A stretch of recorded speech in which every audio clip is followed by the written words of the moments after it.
দশম গ্রেড সহ ৩ দাবি ও শাহবাগে পুলিশি হামলার প্রতিবাদে প্রাথমিক শিক্ষকদের ডাকা অনির্দিষ্টকালের কর্মবিরতি চলছে। এতে বন্ধ প্রাথমিক বিদ্যালয়ের পাঠদান কার্যক্রম। এদিকে শাহবাগ থেকে আটক ৫ শিক্ষককে জিজ্ঞাসাবাদ শেষে ছেড়ে দিয়েছে পুলিশ।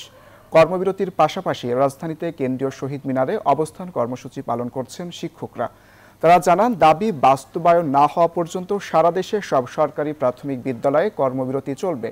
এদিকে বিকালে মুখে কালো কাপড় বেঁধে চুপ কর্মসূচি পালনের ঘোষণা দিয়েছে আন্দোলনরত শিক্ষকরা।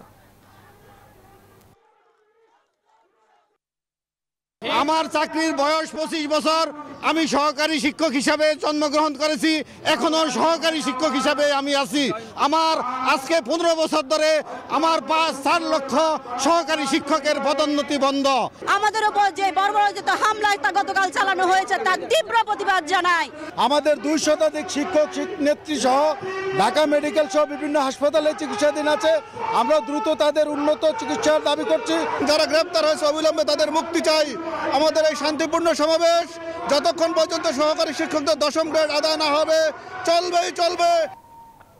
এক্সট্রিম মশার কয়েল প্ল্যান্ট ফাইবার দিয়ে তৈরি, তাই সহজে ভাঙে না, সুগন্ধিযুক্ত ও নিরবিচ্ছিন্নভাবে জ্বলে। ডেঙ্গু, চিকুনগুনিয়া বাহি সহ যে কোনো মশার বিরুদ্ধে দেয় এক্সট্রিম সুরক্ষা। প্রাথমিক শিক্ষকদের কর্মবিরতির আরও খবর জানাতে কেন্দ্রীয় শহীদ মিনার থেকে যুক্ত হচ্ছেন সহকর্মী তাহমিদ আমিন। তাহমিদ, দাবি দেওয়া নিয়ে কি বলছেন শিক্ষকরা, জানাবেন।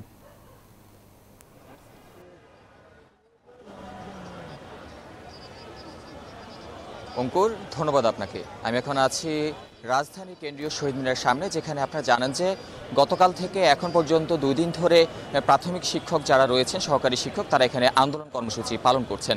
আপনাদেরকে দেখানোর চেষ্টা করি যে দেশের বিভিন্ন প্রান্ত থেকে কিন্তু হাজার হাজার শিক্ষকরা শহীদ মিনারে এসে অবস্থান কর্মসূচি করছেন। তাদের মূলত 3 দফা দাবি রয়েছে। 3 দফা দাবির মধ্যে সবচেয়ে বেশি তারা যেটা বলছেন যে সহকারী শিক্ষকদের তাদের দীর্ঘদিনের প্রাণের দাবি যে 13 গ্রেড থেকে 10ম গ্রেডে তাদের প্রদান করতে হবে এবং 10 বছর এবং 16 বছর পূর্তিতে উচ্চতর গ্রেড সংক্রান্ত সমস্যার সমাধান করতে হবে এবং শতভাগ বিভাগীয় পদোন্নতির নিশ্চয়তা দিতে হবে। তারপর কিন্তু তারা এসব দাবি নিয়ে যখন তারা যমুনা অভিমুখে রওনা হচ্ছিল, সেখানে শাহবাগে পুলিশের বাধার সম্মুখীন হয় এবং সেখানে পুলিশ তাদের উপর লাঠিসোঁটা এবং টিয়ার সেল নিক্ষেপ করে। এর ফলে কিন্তু 150 শতাধিক শিক্ষক আহত হওয়ার ঘটনা কিন্তু ঘটেছে। আপনাদেরকে জানিয়ে রাখতে চাই যে এখানে কিন্তু শিক্ষকরা শক্ত অবস্থানে রয়েছেন। তারা বলছেন যতক্ষণ পর্যন্ত না তাদের দাবি দাওয়াগুলো মেনে না নেওয়া হয় ততক্ষণ পর্যন্ত তারা এখানে আন্দোলন চালিয়ে যাবেন।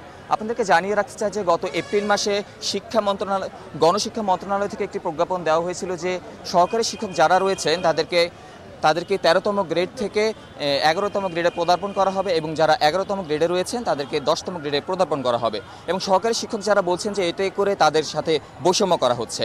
আপনাদের কাছে সর্বশেষ জানিয়ে রাখতে চাই যে তারা একটি নতুন কর্মসূচি দিয়েছে যে আজকে বিকাল 4:30টার সময় তারা চুপ কর্মসূচি এখানে পালন করবে। জি, এই ছিল আমার কাছে থাকা শহীদ মিনার থেকে সর্বশেষ।